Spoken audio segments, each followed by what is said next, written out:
Ceci est un livre audio autogénéré par Google. Chapitre 1. Le contrôle du commerce des armes. La maîtrise des armements. Pendant des siècles, la guerre a été regardée comme consubstantielle à la nature humaine, justifiée et codifiée. Ce n'est qu'à partir du XVIIe siècle que des propositions tendant à pacifier la société internationale commencent à être véritablement formulées. Si l'idée de la promotion de la paix par le désarmement est débattue dès le XIXe siècle, c'est l'apparition de l'arme nucléaire qui va placer la question de la maîtrise des armements et du désarmement au cœur des relations internationales. À partir des années 1960, sont signés les premiers accords limitant la course aux armements. Il faudra toutefois attendre les années 1980 et la fin de la guerre froide pour que de véritables traités de réduction effective des armements nucléaires ou conventionnels soient signés et mis en œuvre. Ne pouvant trouver un terrain d'entente en matière de désarmement, les deux grandes puissances États-Unis et URSS s'engagent sur la voie de l'Arms Control, maîtrise des armements. Cette maîtrise des armements a pour ambition de limiter le rythme de la course aux armements et d'encadrer l'équilibre nucléaire. En pratique, les États-Unis et l'URSS négocient des accords limitant leurs arsenaux, mais ces accords ne sont pas l'objet de vérifications très poussées et reposent davantage sur le souci de maintenir l'équilibre de la terreur que sur une véritable volonté de restreindre les arsenaux. C'est dans ce cadre que seront toutefois négociés une importante série de traités, entre 1959 et 1979. Les deux grandes puissances mondiales s'attachent d'abord à limiter l'acquisition des armes nucléaires par de tierces puissances. Toutes ces conventions imposent, certes, quelques limites aux deux grands, mais constituent avant tout des mesures de lutte contre la prolifération horizontale des armes nucléaires par une multiplication du nombre de puissances nucléaires. Parallèlement, les États-Unis et l'URSS négocient de façon bilatérale des mesures de confiance. Ouvertes en 1969, les négociations SALT aboutissent en 1972 au traité SALT-1. En outre, le déploiement de systèmes antimissiles est également limité en 1972 par le traité ABM. Si ces accords ne se contentent que d'une limitation des arsenaux existants à un niveau très élevé, ils n'interdisent pas leur modernisation. Des mesures de désarmement. Les tentatives visant à limiter les armements sont presque aussi anciennes que la guerre elle-même. C'est au XIXe siècle qu'apparaît l'idée que le désarmement est favorable à la paix. Le mouvement pacifiste international obtient ainsi la réunion des deux conférences de la paix. La Première Guerre mondiale apporte un vrai démenti à ces espoirs de paix par le désarmement. Après plusieurs années de réunions préparatoires, la Société des Nations, SDN, institue également en 1932 une conférence générale du désarmement qui s'installe à Genève. En 1989, avec la fin de la guerre froide, le désarmement se met en place sous différents aspects. La volonté affichée des États de moraliser le commerce mondial des armes rend encore plus malaisé le dynamisme des industries d'armement. En effet, les accords entre les grandes puissances ont stabilisé le paysage militaire de l'Europe notamment, et les surplus d'armes ont augmenté, rendant plus faciles les exportations des pays de l'ex-bloc de l'Est vers les pays d'Afrique.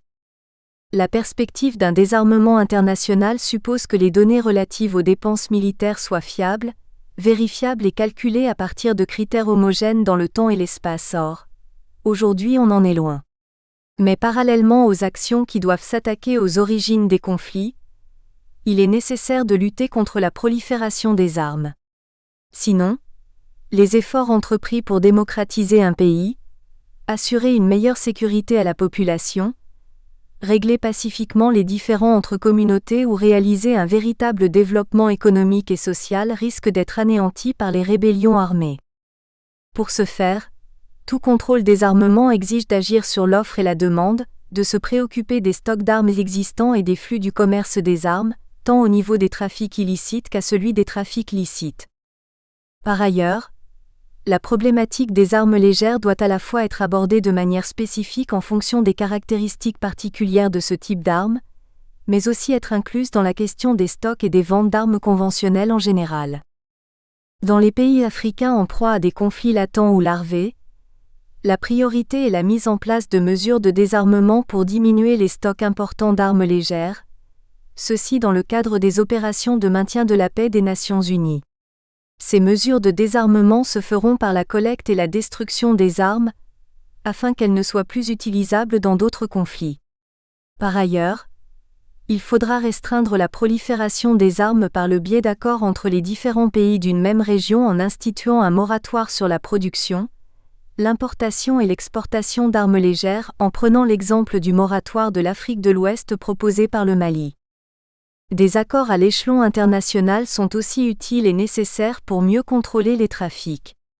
Un contrôle des transferts peut être facilité par un marquage international des armes notamment légères et des munitions, et par la mise en place d'un système de traçage des armes légères pour constituer une sorte de banque des données.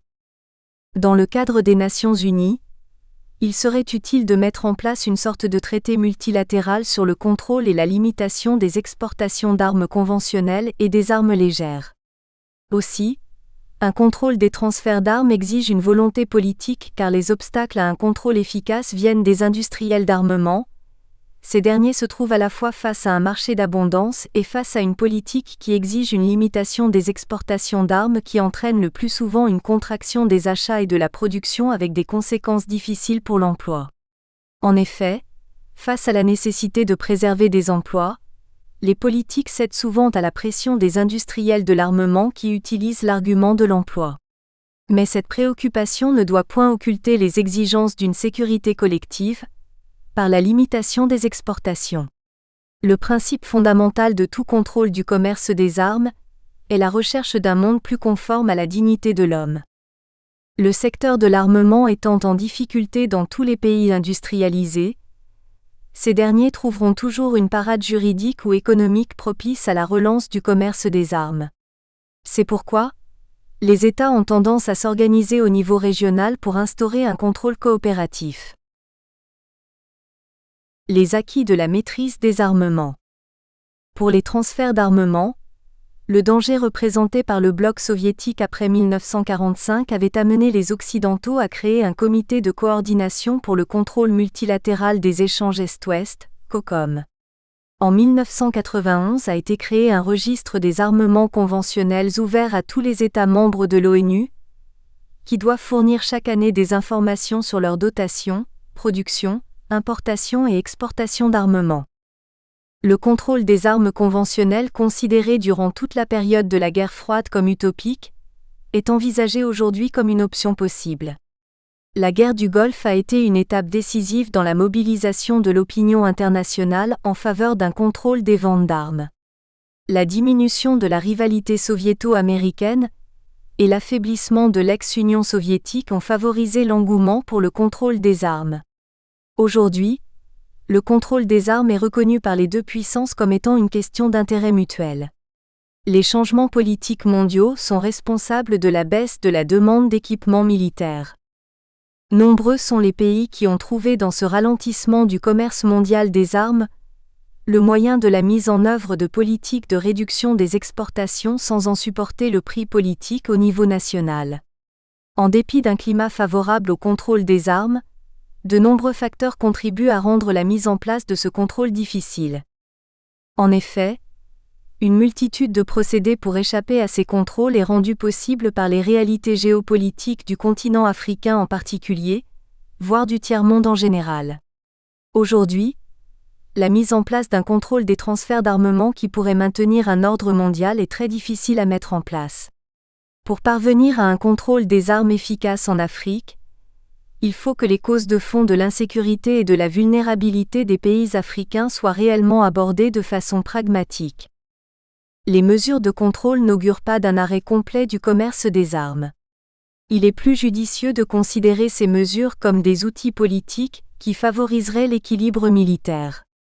Aujourd'hui, face à la détérioration de l'environnement, au nouveau contexte géostratégique et à la révolution technologique, une large opinion internationale s'est engagée à pousser les États à prendre conscience de la place du contrôle du commerce des armes. Depuis, de nouvelles perspectives d'un contrôle sur ce commerce prennent le dessus. Il y a un regain d'intérêt en faveur d'un contrôle international du commerce des armes. Plusieurs instances régionales et internationales sont d'ailleurs saisies de ce problème du contrôle des armements. Le contrôle des armes légères et de petit calibre, ALPC. Les initiatives en matière de contrôle des armes légères et de petit calibre sont relativement récentes par rapport à celles qui concernent les armes conventionnelles. Par ailleurs, ces initiatives ne devraient pas être considérées comme l'unique moyen de traiter cette problématique des armes légères et de petit calibre, ALPC. La prolifération voire la dissémination de ce type d'armes reste néanmoins très préoccupant. C'est pourquoi les Nations Unies ont déployé des efforts en matière de contrôle de ce type d'armement ces dernières années. Le problème des ALPC a acquis une importance croissante et s'impose aujourd'hui comme l'un des principaux enjeux de maîtrise des armes conventionnelles, plus particulièrement sur le continent africain. Nous examinerons tour à tour le contrôle au niveau africain, européen et dans le cadre des Nations Unies. Section 1. Contrôle au niveau africain. Les initiatives africaines visant à mettre fin aux guerres n'ont guère été couronnées de succès. Un des obstacles à leur règlement est le fait que les forces armées et les factions rebelles profitent de la guerre. Les richesses du sol et sous-sol permettent aux insurgés et aux gouvernements qui ne disposent pas d'argent de s'approvisionner en armement. Les efforts de l'ex-Organisation de l'Unité africaine, OUA, et de la communauté internationale visant à freiner ce troc de richesses naturelles contre des armes n'ont guère eu d'effet. Une tendance prometteuse se manifeste en Afrique vers la mise en place de régimes démocratiques, ce qui devrait créer une bonne base pour le renforcement des relations pacifiques au sein des États et pour l'accroissement de la confiance réciproque. Un esprit de collaboration interétatique semble aussi s'affirmer par la création d'organisations sous-régionales 48. Cependant, d'énormes difficultés subsistent car le commerce des armes s'opère dans un contexte où chaque État africain a ses propres caractéristiques sociales, politiques et économiques. Il ne suffit donc pas d'examiner le phénomène en termes simplement de quantité ou de coût. Des facteurs qualitatifs doivent nécessairement être pris en considération. L'ex-OUA a diffusé en juillet 1999 une déclaration sur la prolifération, la circulation et le trafic illicite des armes légères et de petit calibre, dans laquelle elle préconise une action coordonnée de la part des États africains en vue de prendre des mesures contre le trafic de ces armes.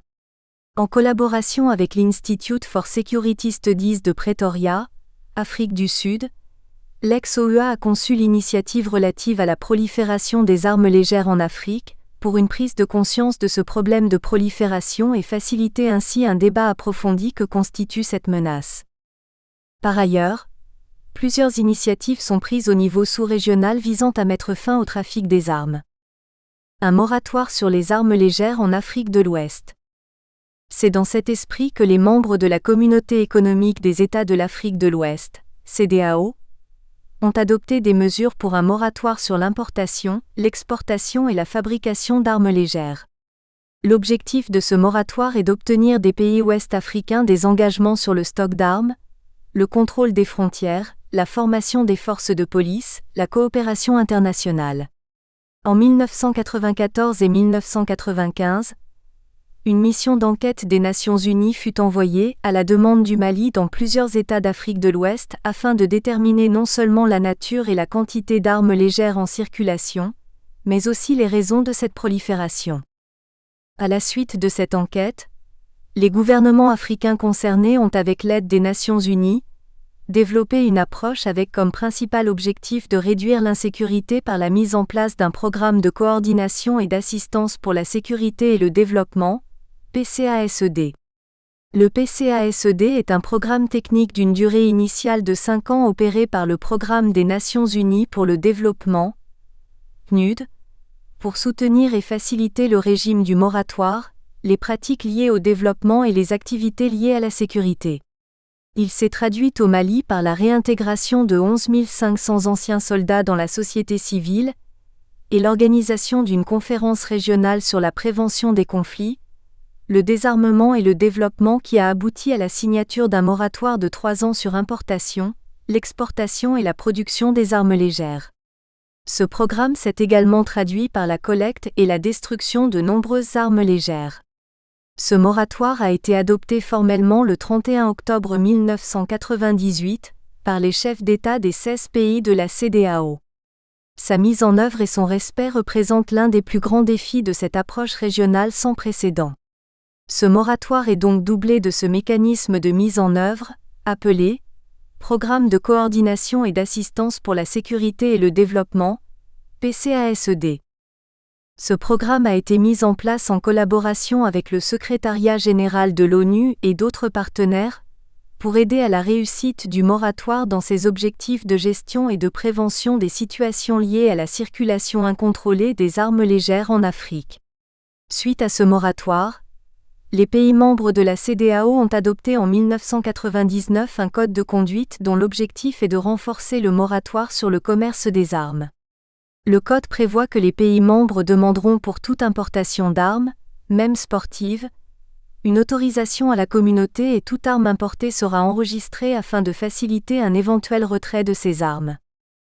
Le PCASED couvre des domaines prioritaires, à savoir le développement d'une culture de paix, la formation des forces armées et de sécurité, le renforcement des contrôles aux postes frontaliers, la création d'une base de données et d'un registre régional sur les armes légères, la collecte et la destruction des excédents d'armes ou d'armes acquises sans autorisation, la facilitation du dialogue avec les fabricants et les fournisseurs, la révision et l'harmonisation des législations et procédures administratives nationales, la mobilisation des ressources pour les objectifs et les activités du PCASED, l'élargissement de l'adhésion au moratoire.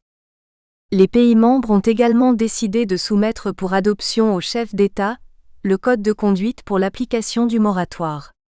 Le lancement du PCASED pour faciliter la mise en œuvre du moratoire constitue une étape décisive pour le contrôle des armes en Afrique de l'Ouest. Sa portée dépasse largement le cadre de la sous-région, car le fléau de la prolifération incontrôlée des armes touche l'ensemble du continent. C'est pourquoi le moratoire et le PCASED sont des exemples pour les autres sous-régions africaines. Cette décision des États membres de la CEDEAO a suscité des actions similaires dans d'autres régions du continent. Plusieurs pays africains ont lancé ou projettent de lancer des opérations de collecte et de destruction d'armes non autorisées. C'est ainsi que le Mali, le Libéria, la Guinée-Bissau en Afrique de l'Ouest, le Congo-Brazzaville en Afrique centrale, le Mozambique et le Swaziland en Afrique australe ont pris des initiatives pour la destruction des armes excédentaires. Bien que n'étant pas un instrument juridique mais une expression de la volonté politique des États de l'Afrique de l'Ouest, ce moratoire est l'une des initiatives la plus significative sur le continent en matière de contrôle de l'armement, mais c'est aussi une initiative internationale de diplomatie préventive au niveau régional. Mais pour ce que cet instrument soit efficace, il faut instaurer des mesures coercitives pour amener tous les États de la sous-région à respecter leur engagement. Aujourd'hui, malgré ce moratoire, les pays membres de la CEDEAO continuent d'assister à la circulation des armes légères qui constituent un facteur déstabilisateur et une menace pour la paix et la sécurité dans la sous-région. La Communauté de développement de l'Afrique australe, SADC. Depuis 1995, les pays membres de la SADC travaillent pour la transparence du commerce des armes dans leur région. Ils ont institué un programme pour lutter contre le trafic illégal d'armes au sein de la communauté. Un comité des armes légères de la Communauté de développement de l'Afrique australe pour limiter les transferts d'armes en Afrique, en encourageant tous les États à respecter les embargos des Nations Unies et à criminaliser leurs violations. Il reste encore à la SADC de persuader ses États membres à prendre de telles mesures. De son côté, le Commonwealth s'est engagé à arrêter la prolifération des armes légères, en demandant aux pays membres à s'engager concrètement pour le contrôle de la légalité des transferts d'armes entre les États membres, de développer un système d'enregistrement de toutes les armes légères produites afin de pouvoir opérer leur traçage, de récupérer et détruire les surplus d'armes issus des périodes de démobilisation, de désarmement et de réintégration. La communauté s'est engagée à mettre en place des systèmes politiques légaux pour un contrôle civil sur les forces armées, de développer des programmes d'éducation contre la culture de la violence. Section 2. Contrôle au niveau de l'Union EUROPENNE. C'est seulement en 1991, Après la guerre du Golfe qu'a été adopté un code de bonne conduite comprenant un ensemble de 8 critères dans l'autorisation ou le refus d'exporter. En janvier 1995, une action commune sur le contrôle des exportations des biens à double usage est entrée en application. Le Code de conduite européen est une initiative pour le développement d'une position commune et responsable sur le commerce des armes légères. La mise en pratique du code est facilitée par un groupe de travail qui a fait des recommandations sur l'immatriculation des armes, une liste commune d'armes et d'équipements à considérer, un protocole pour consulter les refus d'exportation de différents pays. Ce code de bonne conduite, qui porte sur les livraisons d'armes à des pays tiers, veut instaurer des normes communes élevées et renforcer l'échange d'informations pertinentes en vue d'assurer une plus grande transparence. Il énonce 8 critères que les États membres devraient observer pour décider d'accorder ou non des licences d'exportation. Ces critères portent sur toute une série de matières telles que les droits de l'homme, la stabilité régionale, le développement durable et le terrorisme. Plusieurs ONG et experts expriment des doutes sur la capacité de ce code à apporter plus de transparence au commerce des armes. Les obstacles qui compromettent l'efficacité se rapportent sur le transfert d'armes. En effet, certains pays voulaient des restrictions d'ordre général au transfert d'armes vers des pays qui violent les droits de l'homme, alors que le Code demande simplement aux pays membres de faire preuve de prudence en ce qui concerne la délivrance d'autorisations vers ces pays coupables de graves violations des droits de l'homme. Aussi, le fait qu'un État membre accorde une licence d'exportation malgré le refus d'un autre État membre constitue un point de discorde. Il n'y a pas de consultation multilatérale. L'État qui envisage d'accorder une licence d'exportation qu'un autre État membre a refusée doit tout simplement consulter ce dernier et non l'ensemble des États membres. Nous espérons que vous avez apprécié cet aperçu. Pour continuer à écouter ce livre audio sur Google Play Livres, utilisez le lien dans la description de la vidéo.